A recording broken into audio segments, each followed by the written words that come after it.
जयकारा लखदाता पीर जी का बोल साचे दरबार की जय। मडार मल्टीमीडिया की तरफ से आज फिर एक नई कहानी लेकर आया है दानी जटी और उनके बच्चे की। ऐसी ही और वीडियो देखने के लिए हमारे चैनल मडार मल्टीमीडिया को सब्सक्राइब जरूर करें। लाधे की गांव में रहने वाली दानी जट्टी, जिसके माँ बाप पीर लखदाता जी के मुरीद थे, वो जब भी लखदाता जी के दरबार जाते तो अपनी बेटी दानी को हमेशा साथ ले जाते। दानी जट्टी का अपने पीर लखदाता जी में विश्वास दिन प्रतिदिन बढ़ता गया। जब दानी जट्टी शादी के लायक हुई तो उसके माँ बाप ने उसकी शादी गौव धोलेकी के उजागर सिंह के साथ कर दी। उसके ससुराल वाले पीर लखदाता जी को नहीं मानते थे। अब दानी जट्टी पीर लखदाता जी को याद करती है, उनको माथा टेकती है, उनकी नियाज चढ़ाती है, चूरमा बांटती है, कनक के रोड़े बांटती है। परंतु उसका पति उजागर सिंह और ससुराल वाले उसे रोकते हैं और गुस्सा होते हैं कि तू मुसलमान की पूजा मत कर, यहाँ हम जाते हैं जिसकी हम पूजा करते हैं, तू भी उनको मान, उन्हीं की पूजा कर। दानी जट्टी ने बड़े प्यार से अपने ससुराल वालों को जवाब दिया कि मैं सभी गुरु पीरों का सत्कार करती हूँ, पर मेरा मेरे पीर लखदाता जी में अटूट विश्वास है, उनके अलावा मैं किसी को अपना गुरु पीर नहीं मान सकती। दानी जट्टी के ससुराल वाले इस बात से बहुत खफा हुए, उन्होंने उसे बहुत तंग करना शुरू कर दिया। एक दिन दानी जट्टी अपने घर के बरामदे में झाड़ू लगा रही थी तो पीर लखदाता जी ने एक चमत्कार रचा। एक तंदीरा, गले में पहना जाने वाला श्रृंगार, एक तरह का हार, जो कि बरामदे में पड़ा था। दानी ने अपनी सास को आवाज लगाई कि बेबे जी, यह गले का हार पता नहीं किसका है, यहाँ बरामदे में पड़ा है। इतना सुनते ही दानी की सास भागी हुई बरामदे में आई और दानी को कहने लगी कि तूने ये तंदीरा कहाँ से चुराया है? यह तो मेरे मायके वालों ने मुझे दहेज में दिया था, तूने इसे क्यों चुराया? दानी जट्टी ने कहा, बेबे जी मैंने इसे नहीं चुराया, मैं तो झाड़ू लगा रही थी तो मैंने इसे बरामदे में पड़ा देखा। दानी की सास ने कहा, ला दे मुझे मेरा तंदीरा, मैं आज इसे गले में पहन के देख लूं, सारी जिंदगी तो मैंने इसे पहना नहीं। जब दानी की सास ने तंदीरे को गले में पहना तो लखदाता जी ने ऐसी लीला रची कि वो तंदीरा सांप बन गया। दानी की सास शोर मचाने लगी, उसकी चीखें सुनकर सारा परिवार और आस पड़ोस के लोग इकट्ठे हो गए, सारे भगवान को याद करने लगे। तो आखिर में दानी जट्टी की सास दानी को कहने लगे कि दानी अपने पीर लखदाता जी को याद कर, शायद वो मेरी रक्षा करे। असल में यह तंदीरा मेरा नहीं था। इतना सुनते ही दानी ने कहा, बेबे अगर तेरा कसूर है और तू अपना कसूर मानती है तो तू खुद पीर लखदाता जी को याद कर, शायद तू बच जाए। दानी की सास रो रो कर पीर लखदाता जी को याद करने लगी। दानी अपनी सास को रोता विखलता देख बहुत व्याकुल हो गई और उसने पीर लखदाता जी के आगे फरियाद करने लगी। यह खेल तो पीर लखदाता जी का ही रचा हुआ था। तभी उनकी रहमत हुई और दानी की सास के गले में न सांप रहा न तंदीरा। इतना देख सभी लोग हैरान ही गए। इस तरह लोग दानी को बहुत अच्छी समझने लगे और दानी की सास ने भी कहा, दानी तूने मेरी जान बचा ली, मैं तेरा शुक्रिया कैसे करूं, तू बहुत अच्छी है।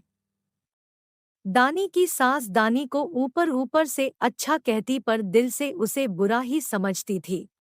दानी के ससुराल वाले दानी को जादूगरनी कहने लगे, उसे बहुत बुरा भला बोलते, उसे बेऔलाद कहते और बहुत जलील करते। एक दिन तंग आके दानी मूर्दघाट जाके बैठ गई और पीर लखदाता जी को याद करने लगी और कहने लगी, है मेरी सच्ची सरकार, मेरे पीर लखदाता जी, यहाँ तो लोग मरने के बाद आते हैं, मैं तो जीते जी आ गई हूँ, हो सके तो मुझे इस जन्म से छुटकारा दे दो। उसकी फरियाद सुनकर पीर लखदाता जी प्रकट हुए और उन्होंने दानी से पूछा, क्या बात है दानी, तुझे क्या चाहिए? दानी पहले पीर जी को देख के थोड़ा घबरा सी गई, फिर संभल गई।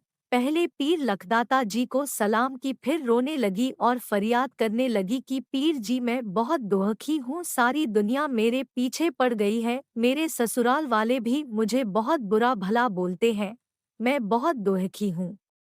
मेरे पे मेहर करो, या तो मुझे मौत दे दो या फिर एक लाल बेटा दे दो।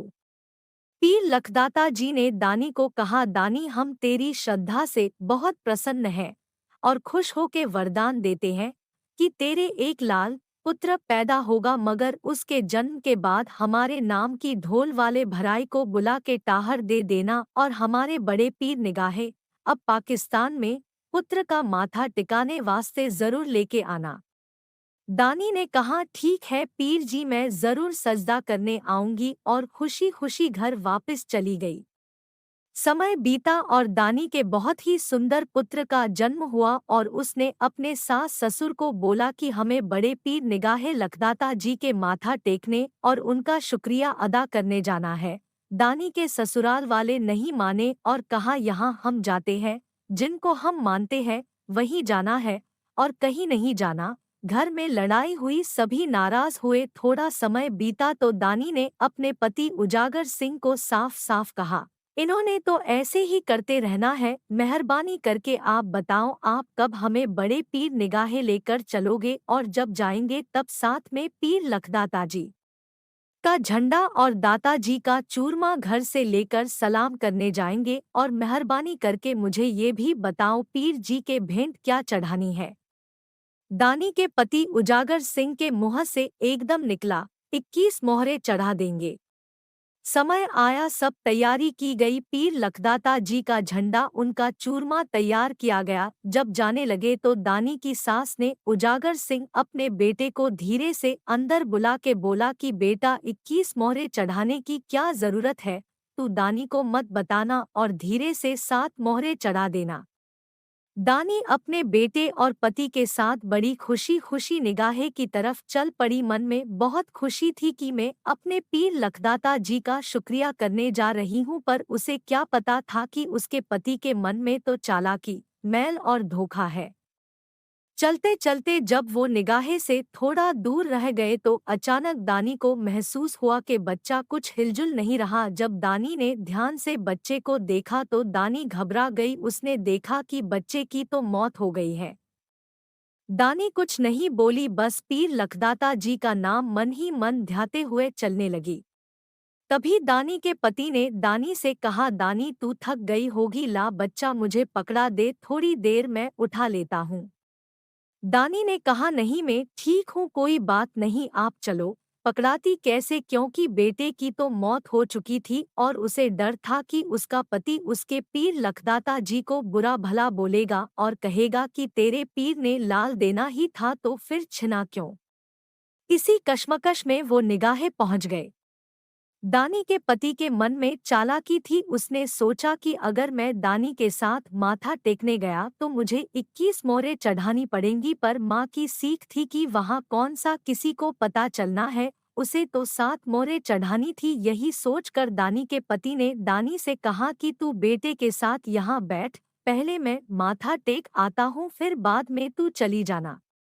दानी का पति पीर लखदाता जी का झंडा लेके दरबार के अंदर गया और झंडा चढ़ाया और 14 मोहरे जेब में ही रख के 7 मोहरे चढ़ा दी। और मन में विचार आया कि पीर जी कौन सा देख रहे हैं, और माथा टेक के दरबार से बाहर आ गया और दानी से कहने लगा कि दानी मैंने तो माथा टेक लिया, अब तू जा और बेटे के साथ माथा टेक आ। दानी जब अपने बेटे को लेकर दरबार के अंदर गई और जैसे ही उसने मजार की तरफ देखा तो आंखों से आंसू आ गए और दानी फूट फूट कर रोने लगी और फरियाद करने लगी, दाता जी आपने खुद लाल दे के खुद ही वापस छीन लिया, ऐसे आपने मेरे साथ क्यों किया। कहते कहते अपना बेटा मजार के साथ लेटा दिया और रोए जा रही है। तभी दानी को आकाशवाणी सुनाई दी, दानी हम लाल दे के वापस नहीं लेते, थोड़ा सब्र कर, तेरा बेटा मरा नहीं वो जिंदा है, पर तेरे पति ने हमारे साथ धोखा किया है। उसने 21 मोहरे सुख कर चढ़ाई, सिर्फ 7। दानी तू घबरा नहीं, जा जाके अपने पति से पूछ ले कि कितनी मोहरे सुखी थी और चढ़ाई कितनी।